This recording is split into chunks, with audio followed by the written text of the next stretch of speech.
So in 39 AD, Romans invade Britannia. Londinia is formed, that's London. Manchester, UK. Brief videos of time. Once more, a very long road. Very long straight road. Also, over the horizon and onward round. There's a bank, and the ground underneath me is solid. It's in direct alignment with my proposed site. And at first I thought it'd be an interesting gimmick, but I now believe I am genuinely onto something. And I'm going to have to be a lot more secretive. I'm finding out loads, and I can't tell you how, but I'm definitely in the right area. Lots of the things I need to film, they're extremely remote places. Up over on those hills there. There's towers I need to check out, ruins, things like this. Extremely straight, tough stone wall, well, road, and extremely straight though. That links up to Watling Street. Now Watling Street is a straight line to Manchester. It's over the brow of the hill, obviously. So this is just an introduction.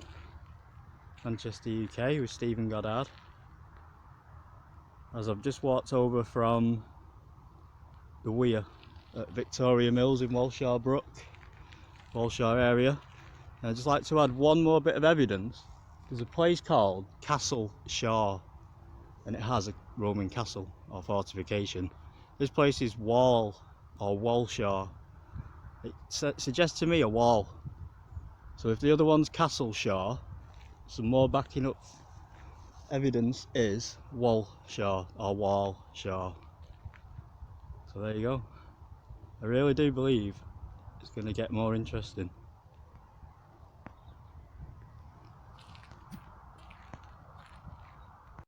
So a direct line there is Anthony Fold.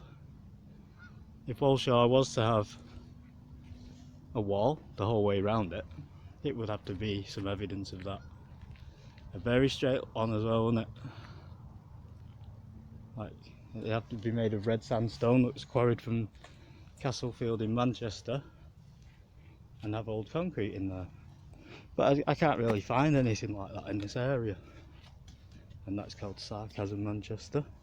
As I say, I really do think we're onto something this time. And then it'd be remarkably straight. It's been rebuilt, and that'd be the outside wall of something that was rebuilt in the area. But Walshaw is on the inside of this wall, suggesting a wall all the way round Walshaw. Expect to find that this wall would have to be quite long though, wouldn't it, I suppose. So I might be on the wrong track. Oh look, that one's almost half a mile long. I don't think I've ever really noticed. It'd have to be on a road, of course, as well, like made of gravel and stone, which I can't really seem to find either, with pebbles in. What we're thinking. I know exactly what I'm thinking. So, search for the Romans. Manchester, UK, Stephen Goddard. Got my specs on. Got no notes.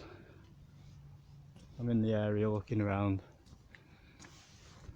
This was one of the sites I needed to check, and it also checks out. So this goes round the outside of Walshaw, suggesting a walled shaw. It's uncanny, isn't it, the things that are adding up. Anthony Fold though, just there on the brow of the hill.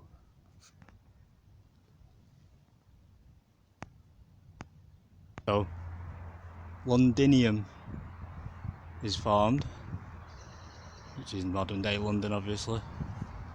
So once again, I'll just show you the site of Manchester town centre as we come around, and night does actually fall now. So it's on the brow. Can't quite get it, but it is directly in front of us. Anyway.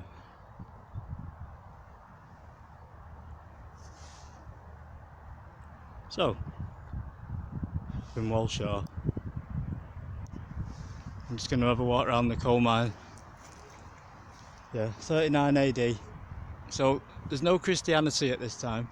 It's not the popular religion. As I say, I'm not a religious expert. So what I'm saying is that church there will be a religious site from a long time ago, as I've seen that in the summer solstice. So remember, Britain's ancient. I'm just going to walk down because I'm going to film the coal mine and just finish off right up to the 1900s with some of the things that still weren't invented at the start of the 1900s. I think we got up to ancient Egypt when I was talking before. We got to talk a little bit about time. I found loads of things in the area, by the way, just loads. It's going to be really interesting when we get this together. So night's about to fall on us and it's still very early. It's only, like I say, winter solstice, or wassail in Old English, Anglo pre-Christmas celebration. It's to do with having a successful harvest celebration. So it's to do with the new year. Like I say, there's a lot of festivals around this period before Christianity even existed. So we'll go down. So we're coming back down from the moors on our first investigation. We flip right over to the other side of Lowercroft Dip, which is where the sun is setting, which is where I found a very straight road and goes along the top of the brow of that hill coming up. There is down lower.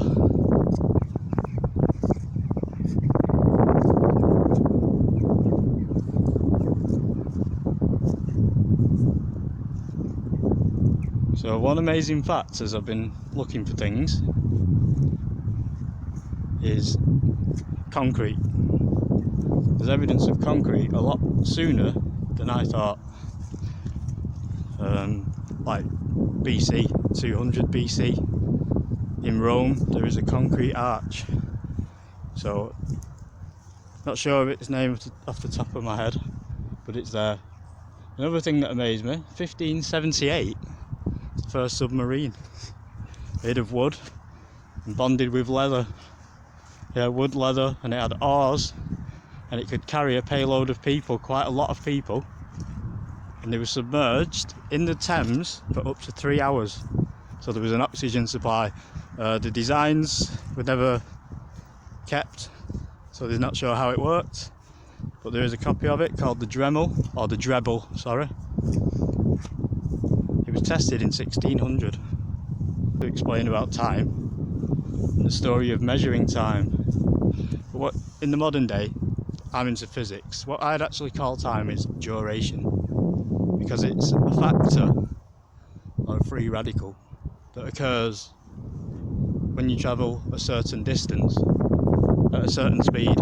Time is almost, it's independent, but it's the duration those two things take equal time. Mine at the bottom. So just getting round the muddy gate, which I can't negotiate properly. I'm trying to. So all the trees in the area. Just about to walk around that coal mine. I think I had a problem with my boom microphone, so the next section, well, it'll be your next video in this playlist, it'll be cut short a little bit and it'll just start a walk around the coal mine. but unfortunately there's no sound till after 2 minutes. I'm just going to explain that. So that's a coal mine in the ground and it's ancient. There's Romans all around this area and I'm not sure exactly where. That's on its way to the airport, the plane we can hear and now see as the sun is falling. Just going to stay in this area. We talk about time. The church, funnily enough, has a clock. As I say, that's an ancient spiritual site because Christianity's only, it's coming after the Roman occupation. The thing about the Roman occupation as well, it seems like it's a bit more like we're enslaved in Britain. Although we work with them and there's no real violence, as is reported, there's pockets of resistance all the time against the Romans. Nobody really wanted them here, is what I've seen. So it's an occupation. So they live with us, but we haven't got much choice because there's Boadicea or Baedeker. People have, that's a female warrior. She was the first one who defeated the Romans in a battle. I mean, she's actually, you know, a lot of people, everybody were crushed by the Romans. They got here and they struggled. You know, it was they were getting attacked in a different way than what they were used to. You see, when they were caught off guard. Anyway, it's a long story. You look up Boadicea or Baedeker on in history. I'll go back to that. So there's resistance to the Romans. We've got the first calendars, 2000 BC. They are 12 months for the solar and 13 for the moon or lunar year. So they're both measured at that time. 1600 BC. Water clocks in Mesopotamia, in Greece and Rome. That's just basically a big pot with a little hole in. You fill it up and you can tell the time by the duration as the water level goes down. Yeah, because there's also sundials, 1500 BC, but they don't work at night, obviously. The water clocks, you know, they run out, don't they, if you don't keep them topped up at exactly the same time every day as well. It's not very accurate. But in AD 520, candles, and they work at night also, so a candle with stripes on it, basically. As it burned down, you could tell the time. But a clock, as we know it, is 1500 AD. Not until the railways come in. It slashes travel, you see, the railway, from days into like hours. That's the main difference now.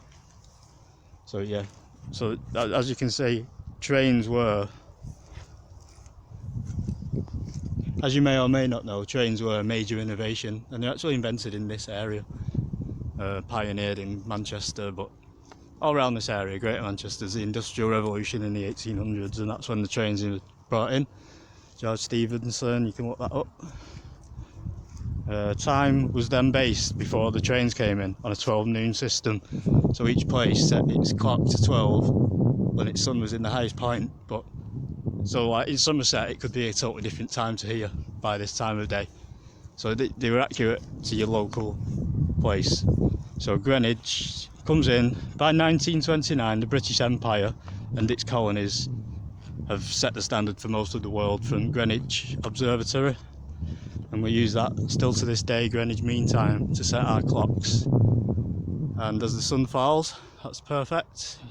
It's going to just stroll back up as we get to the 1900s there and explain some of the things we didn't have until the 1900s. So even clocks. William Smith is somebody else we have to talk about. That will be in the next, as we follow on, we'll go back to William Smith, the great geologist who worked out sediment.